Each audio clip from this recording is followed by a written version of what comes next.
I'm going to set Luke to Standing Fierce and to Drive Impact. You guys already know the 5 ways of dealing with Drive Impact. Parry, throw, Drive Impact, 3 attacks, and super. There's another way, and there's also neutral jump. Now you could neutral jump on reaction. If I see Luke do this, that's actually a block. That's a block string. If he's further away, that shit's still gonna tag me. See? So the jump option does not work, even if you jump preemptively. And this is when I'm not burned out. But see that? I could do a button and then do EXDP.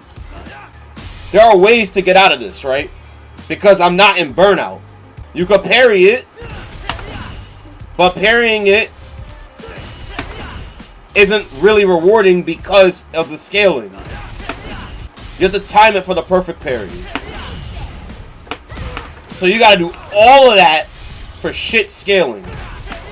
You can get a punish with perfect parry, but the problem is that the scaling is immense. If I parry you, there's mad scaling. I have to wait on the perfect parry to punish you.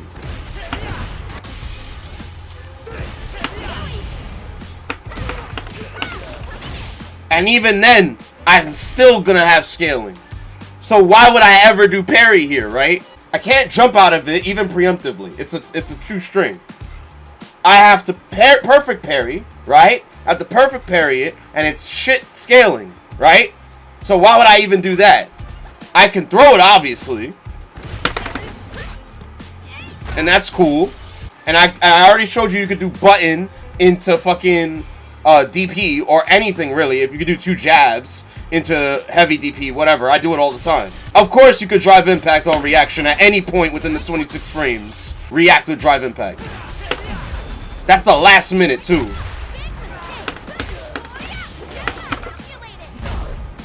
By the way, that's 2610, right? That's 2610, right? Watch the damage on a perfect parry.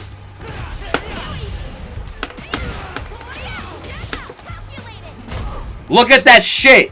Why would I have a perfect parry? Do you get what I'm saying? The last way is obviously the super, and you gotta do that shit preemptively. You cannot do it on reaction. You can't.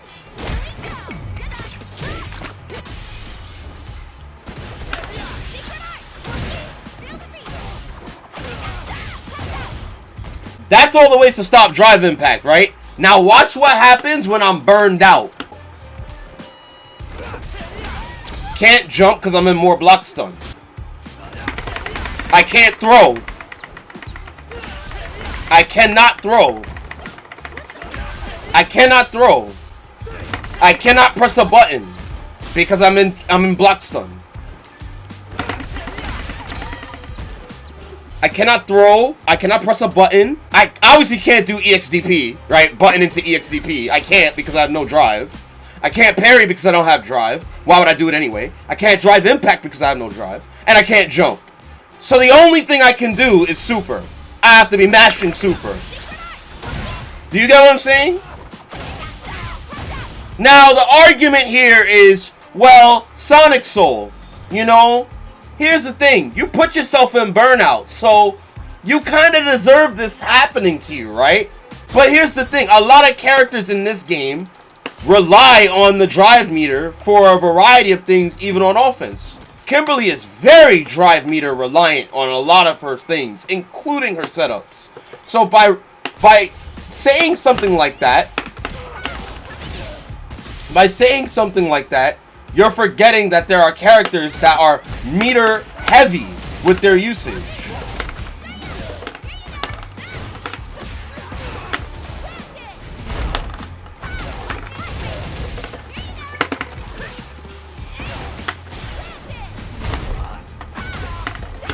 You get what I'm saying? They're meter heavy with their usage.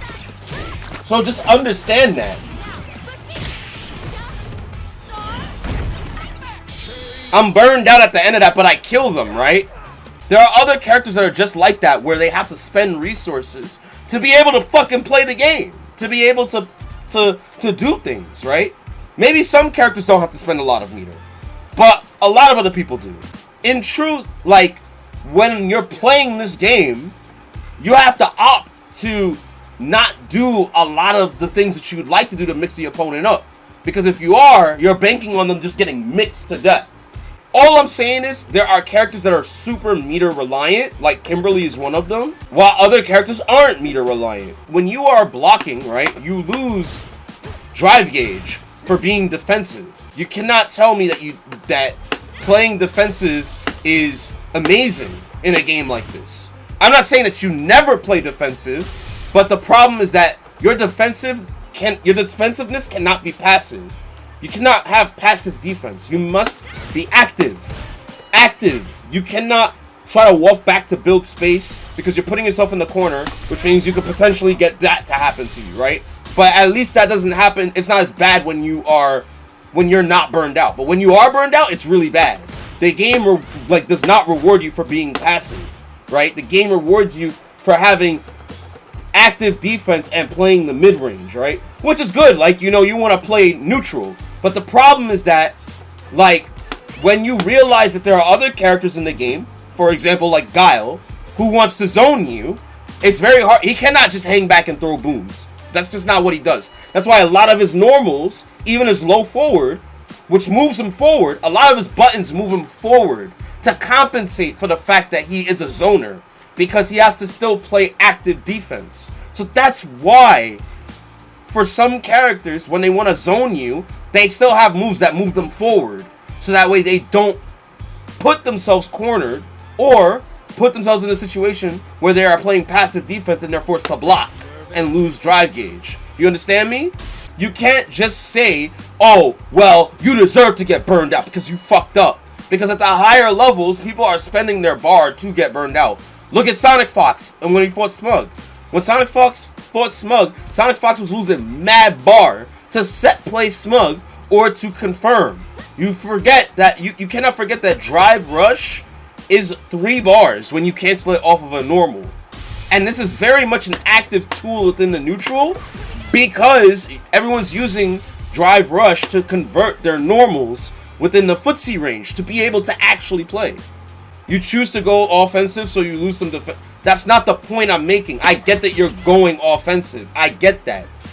But you have to understand that when you're managing your meter, a lot of the tools of the game and of playing it and set playing your opponent and pressuring your opponent and also playing the neutral, like all of that stuff is relying on that meter. And that is the same meter that is your guard bar. That is the same meter that goes down whenever you guard an attack, right? So when you play defensive, you're spending your resources playing so defensive, and then you're gonna find yourself in the fucking corner and not have any meter, and then you're fucked. Then you're fucked. Like, when you are on defense, you're gonna lose your defensive option, which, by the way, your defensive option in this game is drive reversal. I just want you to really understand that, right? It costs 2 bars. By the way, it costs 2 bars and you're losing a lot of damage off of heavies and mediums. Like brother, you're not gonna have drive gauge in the long run. Yeah, most people don't use drive reversal. They save it for drive impact because drive impact is only 1 bar. So playing defensive is almost like a curse. I've only used drive reversal like 1 time. It's not good to use only because you're losing out on so much drive gauge that you could have spent on doing drive rush to get to B+, drive impact to harass your opponent with it and be called random, right? Like all this extra shit.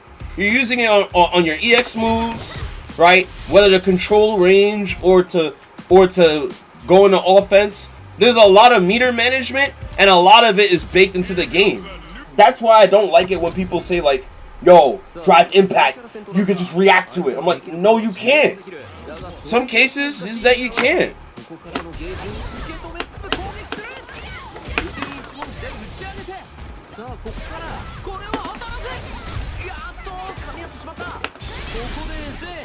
So as I was trying to say, if you understand the mechanics of drive impact like the implications of it, you realize immediately that it's fucking insane to deal with. That was so scrubby? Yes, it was. You know, I just drive impacted him when he did EXDP. And I was able to punish him. Do you know that? It's a problem for the game. A lot of top players don't like it. I promise you that. There are ways to deal with it. And when you lab, there are ways to deal with it. But if you lab, you'll also realize, wow, when you're in burnout, you really just get checkmated by drive impact. It's not even about doing it on reversal. It's literally like having somebody in the corner with the threat of drive impact. Yeah, they whittle your drive bar down with normals until you're burned out, and then they drive impact you. It's not like you can just like fucking play footsies with somebody who has you cornered, because you have no space that you can efficiently manage. So eventually you're going to choose to jump out and you're going to get DP'd on. The worst part is that now your opponent also knows that you can do super while you're burned out, which means that they will be looking for the super on reversal and then punish you. Mind you, they don't even have to have you cornered. They can just have you around like close to the corner, like around mid-range, and then they just do drive impact. You get flung back to the corner and you get stunned. The other factor of it too is that people like to say, well, if you get stunned while being burned out, you get the drive meter back immediately. Like the drive gauge refills immediately after stun. And you can only get stunned one time around. Which, okay, I understand. But by the time a good player stuns you, you're dead. You're fucking dead. I promise you. Yeah, like, the problem is that I have no reason to use any of the other tools in the game but drive impact when someone drive impacts me. Do you get what that means? Drive impact is actually the best option for stopping drive impact. 26 frames, it's reactable. Yet all the other tools that you could use to stop it, you have to do them preemptively or situational. If I do perfect parry and I'm 1000% on it, I don't even get rewarded. I can't even delay the timing. I can't even delay the timing on the perfect parry after the perfect parry to avoid scaling for drive impact. I can't. You could do that for all other normals. Why can't I do that for? Why can't I do that for drive impact? I can't neutral jump it because of the block string. I can only mash throw. I can mash throw. I can mash super. But these are all preemptive decisions, not reactionary, and I can get baited for them. So I would rather react to the drive impact with drive impact. That gives me way more damage than perfect parrying it. I can't like neutral jumping doesn't solve all situations, because if I block a normal, I'm just fucked. So I just have to drive impact to drive impact. Do you understand what that means? Now the reason why it's 1 bar is because when you do drive rush into drive impact, it's expensive, right? Drive rush is 3 bars, and then drive impact costs another bar, so it's 4 bars. That's why it costs 1 bar in the first place, at least from what I can understand. And that's if you do it from a normal. If you do it from parry, then it's 2 bars rather than 4. You get what I'm saying? So understanding that, I honestly think it should be 2 bars. It invalidates me wanting to parry. It invalidates me wanting to do drive reversal. Why would I do that against drive impact when I can just do drive impact? You not understand what I mean? Like, optimally, that is what I would go for over any other option. If somebody does raw drive impact, then I can neutral jump it. I could parry it, but I'm not going to because the reward is so low. Right? Like, honestly, just gonna be real with you, I would just drive impact that too. But at least I could neutral jump it on reaction if they just do it raw, which is nice. Of course, I know there's ways to counter it. You can manage your meter to prevent it from happening often, but there are some characters that are so meter reliant that honestly, they're gonna fucking see that situation happen to them way more than other characters. So is the solution for me to pick a different character? That's kind of fucked up, don't you think? But yeah, that's my thoughts on Drive Impact, honestly.